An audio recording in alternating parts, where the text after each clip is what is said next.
Printus LeBlanc is a legislative assistant to Representative Steve Stockman from Texas.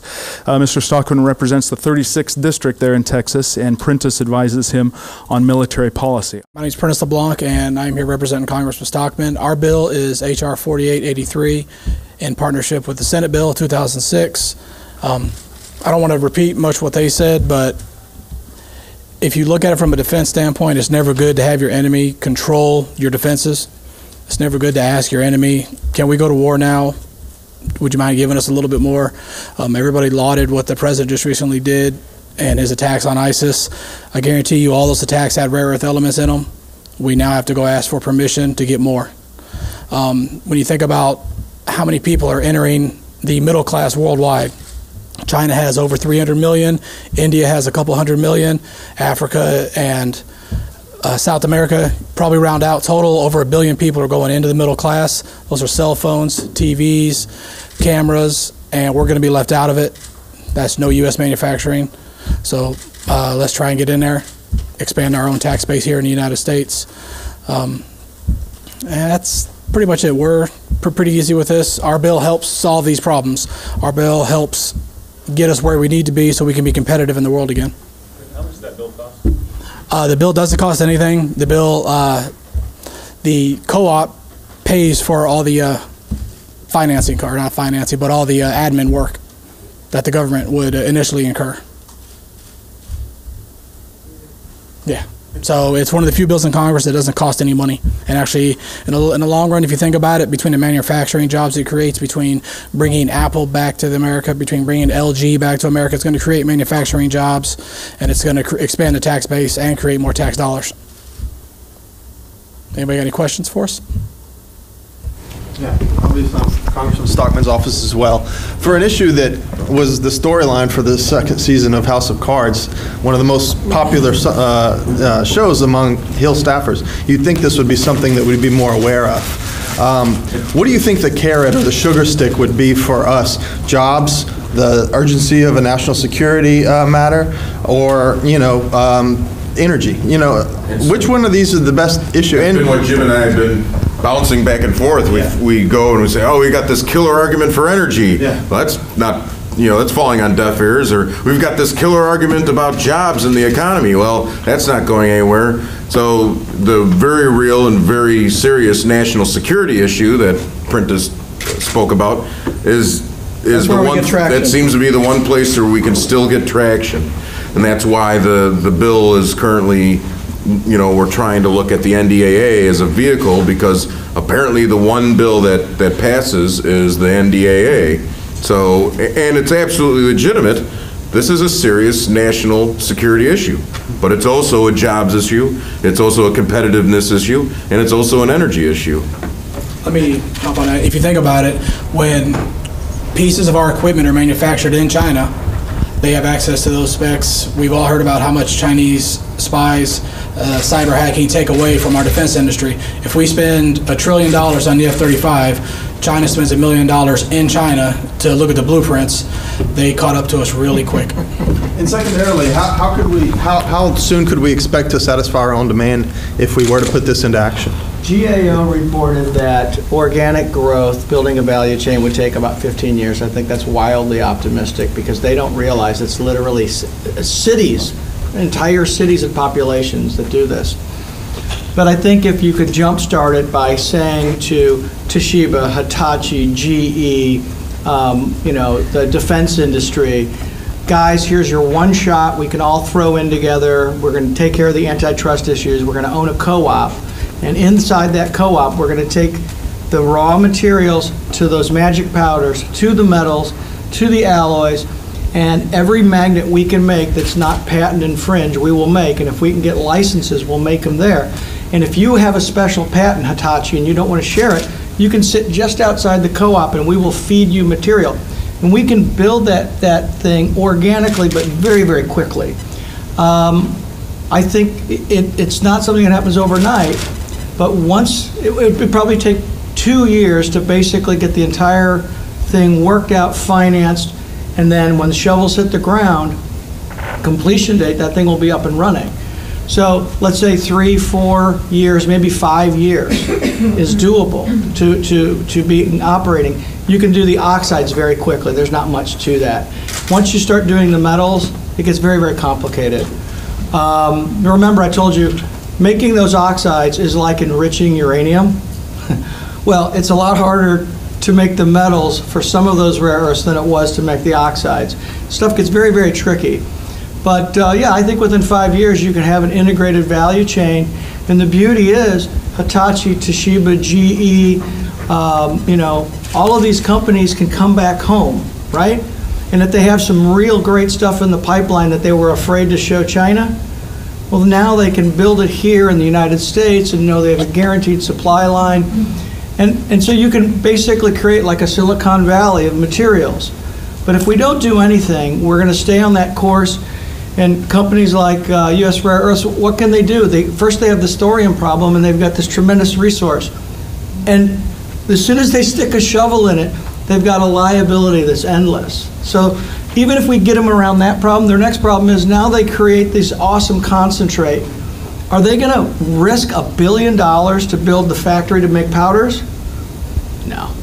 They're going to ship it to China, who will do it, or they'll send it to somebody else who can make the powders.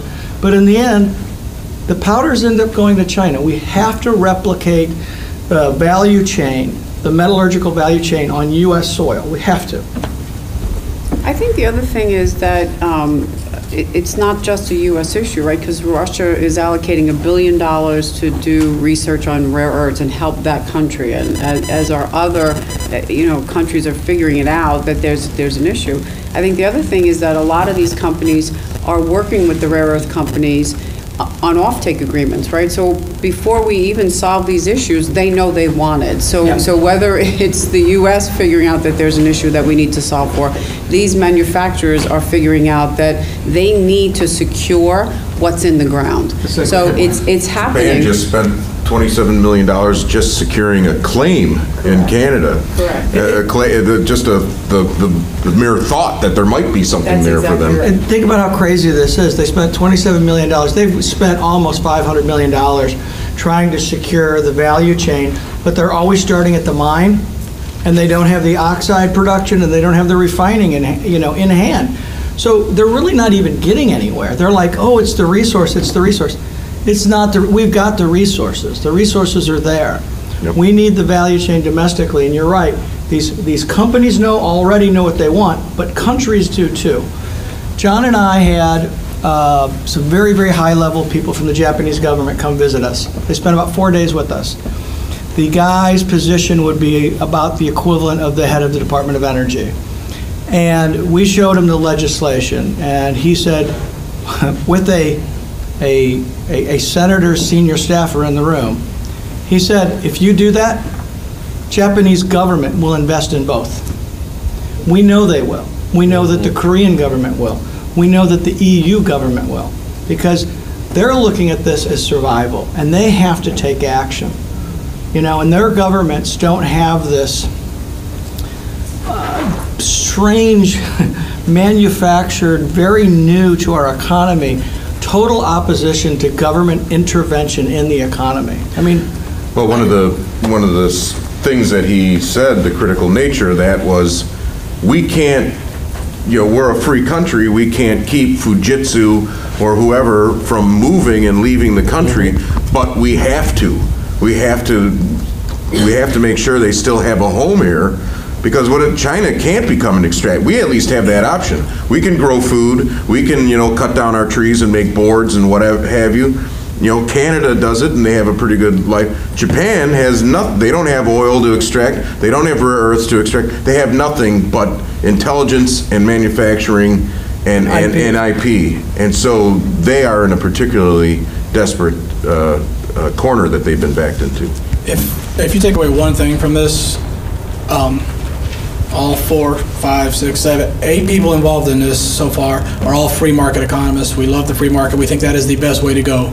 But the first thing you have to recognize is that you are not dealing in a free market when you're dealing with China. Realize that the companies that do rare earths can take losses all day long as long as they're supporting a $7 trillion manufacturing base to the government. Yep. Yep. That is probably the most important thing I would take out of this. Thank you for your. Do I need to get the phone or no? Nope. I'll just Okay. point it out. First, I thank you for your speeches. In fact, I find a very interesting thing. In today's speeches, you talk a lot about the monopoly of China, and you want to develop more of U.S. own rare earth industry to make more supply of rare earth. But in China, now we talk most is that the price of Chinese rare earth is so cheap, is sold too cheap, because they said that a lot of, because now in China the rare earth industry is very competitive. There are a lot of small enterprises, and so when foreign buyers come, they ask different miners in China, what's your price? And those small miners will compete by price, so they lower the price. So now a lot of Chinese are worrying about the rare earth is so too cheap in China, to foreign in the world. And second, as rare earth cannot be renewable energy. When it's sold, it will be less.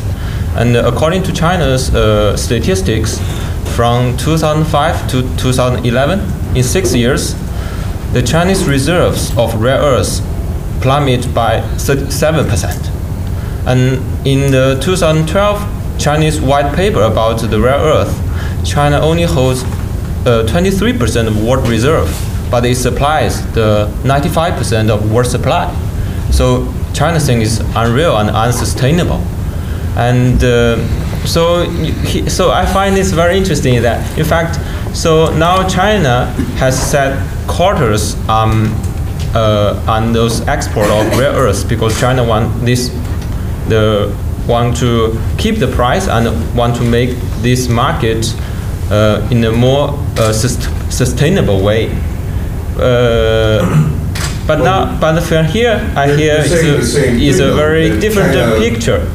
Right. So, in fact, I think if Chinese know that U.S. and also a lot of Chinese experts are criticize that why the world want to only use our rare earth reserve, because rare earth reserve is, if you use more, it will be less. And now China only has 33% of world reserve, but we serve 95% of world supply. Why? How can we sustain? So we need to have some quotas on export. So I think if they know U.S. want to export more their rare earth resources, they will be very, very happy. Yeah. I think they would be too. That's what I said, that, China, your individual producers are just experiencing what every producer of a commodity, commodities prices get whipsawed. It's just the nature of very thin margin commodity markets. But the great advantage China has is they have industrial policy. So as an overarching policy, there might be individual producers that are allowed to go bankrupt or succeed. China has a policy of trying to push the lower end producers out, and they're trying to build up the markets for the bigger and mid-scale producers and the ones that do the 7/9s of niobium. The real exotic production is being supported.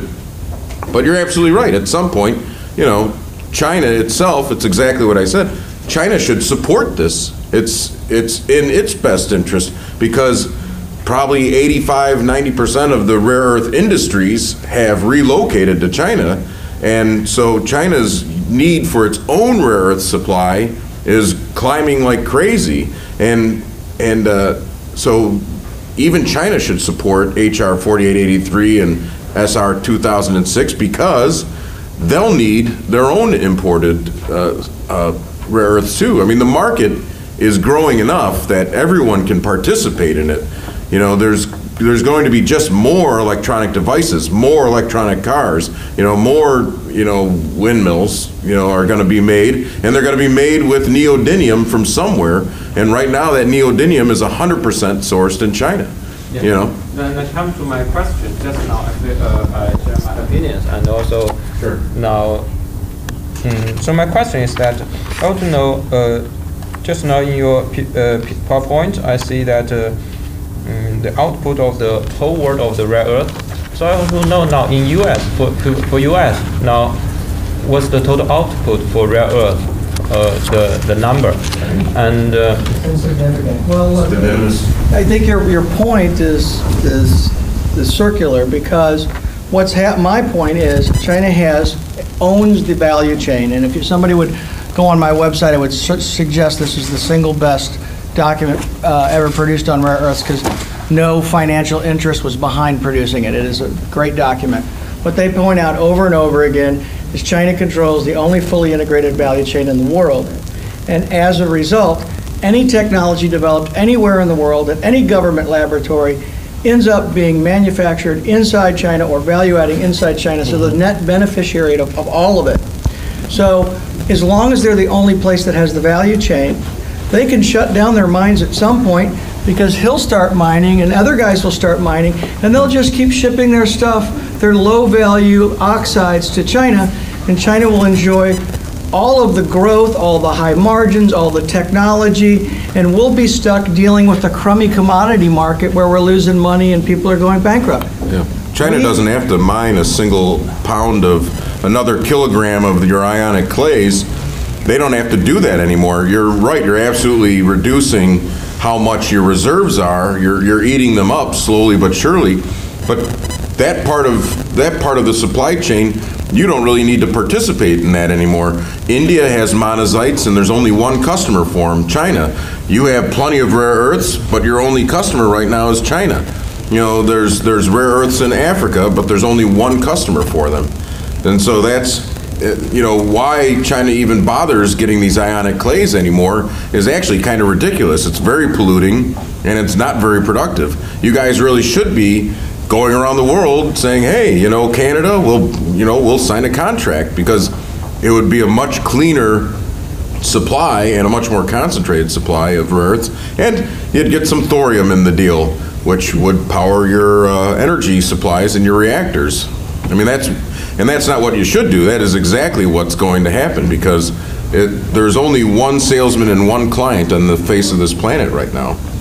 That's how it is. So getting into the weeds there is not necessary anymore. So the supply chain is IP and licensing, and we've done a terrible job of securing any IP or any licensing of any of this. How is a government-blessed entity in Missouri going to change the dynamic and magically get its hands on IP and licensing? Can you back that up to the value chain thing? Well, one part of the IP is that, for instance, the separation processes, that's an entirely new process. So that would be an IP-protected system that would only be available, like, let's say we do put it in Missouri or some centrally located thing. That facility would be a new generation, very efficient, very clean facility, and that would be an example as a source of new IP. We don't have to try and license something from Fluor. Let me just point this out. First of all, we had all the IP. Right. And we transferred it to China. In fact, Heritage did a great job of uncovering a secret relationship between General Motors and the Chinese government. The Chinese government was coveting this company called MagnaQuench, which had the best IP portfolio for rare earths in the world. And so what they did on the down low is they said to GM, you want to build a auto manufacturing facility in China? Give us MagnaQuench. And that's how the deal went down. And from that base, they built on it. There's a report by Brian Fafaric, who from Cornell University. And what he did was he looked at this offshoring issue. And he didn't know anything about rare earths. He didn't even know what they were. I've talked to the guy a couple times. And he looked at the rare earth industry, and he looked at all the offshoring of the jobs and the applications and the downstream stuff. And he looked at patent applications for the United States and China. And, you know, we had this tremendous growth in new patents for rare earths in the United States. And as soon as Magna Quench left our shores, boom, we fell off like a rock. China's took off. And his argument was, when you concentrate industries that are ever pushing for the next new gadget, right? You know, Motorola has to beat, you know, whoever, and you know, all these companies are just tearing at each other, trying to get the next thing. And all that creativity happens in like a petri dish. Today, our petri dish has been sterilized. I mean, literally, we just killed it. So until we create a petri dish, we're not going to be able to do this. But I can guarantee you this, telling Hitachi they can safely build their IP magnets in the United States on a campus that guarantees them supply that's safe, and they can control the distribution and licensing of it, they'll come here. And that's true for anybody else who's got IP that wants to protect it. There was a report put out by Robert Atkinson at the Information Technology Innovation Center, or Foundation, and it's about confronting Chinese innovation mercantilism, how they don't design anything in China anymore. They make companies come to China via rare earth metals and other industries, and they say, if you're going to come here and you're going to be part of our market, you must turn over your IP. Yep. You don't have that choice anymore, and when you turn over your IP, it's no longer yours anymore. China signs a 10-year deal. Okay, after that 10 years, they boot that company out, and it goes to a new Chinese company, which is probably owned by a friend of the Chinese. Friend and family plan, yeah. We get MCI, they get a really good friend and family plan. Let's make this the last question. Just one quick question. You mentioned that China used the kind of rare earth weapon against the Japanese with a flare-up in the South China Sea dispute. Why haven't they used that weapon again in the last 3 years, with tensions worse now than they were in 2011? You saw that chart. The market flipped out. You know, why hasn't it happened since 2000? China saw the market flip out. It's not to their advantage. It's exactly to their advantage. They'll do it again. In my opinion, I told the White House this. I told CRS this. I told GAO this. China, that entire thing was manipulation. They knew that these greedy Western companies wanted to make money in rare earths. So they spiked the punch bowl and they got prices up, and they got $6 billion from just two companies throwing in, trying to make money on this new nirvana of ever-increasing prices and shortages. And guess what happens? Well, they just pull back. They pull back, prices collapse, where, you know, all the cerium that have been selling at losses for like 3 years. And why did they do that? Because they lured us in, they punched us in the nose, and they said, look, don't step in my sandbox ever again, or it'll happen again. And they poisoned the well. You understand what I'm saying? But we're in the sandbox more now than we were 3 years ago. Not really, because we're shipping all the good stuff to China, and all we're doing is handling their supply problems in the future by giving them the low-value powders, which they send back to us as super high-value materials. So they just we've just been yoked like an animal is what happened. Our greed, I'm telling you, China understands the fact that we are so profit driven that our behavior is predictable. And they set a trap for us, we fell for it, we walked in, we got the cheese, and then the thing came down on our head. And to the finance industry, what's it like getting money out there?